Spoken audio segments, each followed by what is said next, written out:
Daniel Seidmann is an Israeli attorney and a specialist on Israeli-Palestinian relations, and he's joining us live from West Jerusalem. Thank you very much for your time. Firstly, how worried do you think the Israeli government is by the US pausing the shipment of weapons?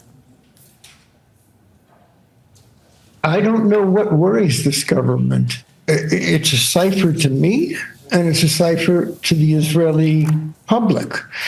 What does Netanyahu want? Most people think that he is motivated by his own personal political survival rather than the good welfare of the people of Israel. There's a general sense among much of Israel that we are orphaned. From the very beginning of this war, Netanyahu promised victory, and people asked. As a crescendo, people are continuing to ask, and then what? What is total victory? And finally, we are in the worst crisis ever between the United States and Israel. And I've observed this as far back as Kissinger in 1974 and 1975.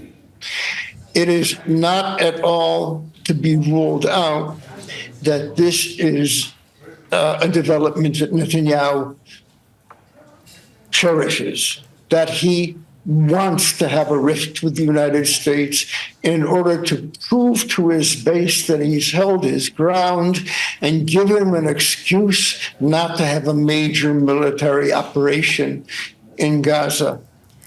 Do you think, anything, Mr. Seidmann, are you saying that he's looking for an excuse not to have a major military operation in Rafah?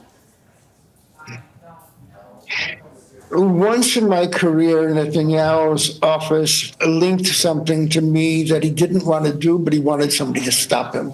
And he expected me to talk to friends in Washington and friends in Amman and elsewhere. Yes, Netanyahu is capable of orchestrating a split with the United States for his personal advancement of maintaining power, prolonging, perpetuating the war, and positioning himself with his political base favorably.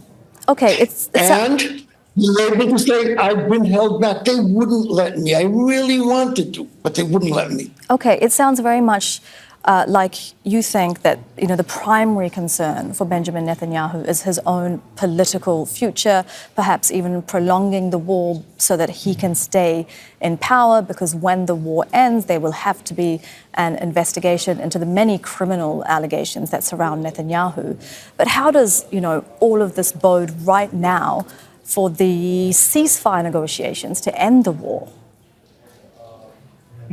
According to all polls, a large majority of the Israeli public are aware of the fact that you cannot free the hostages, alive and dead, and continue this war.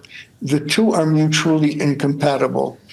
We are hearing that not only from the families of the hostages, but a chorus of former military and intelligence officials in Israel. We have a binary choice: end hostilities, withdraw from Gaza while receiving all of the hostages back.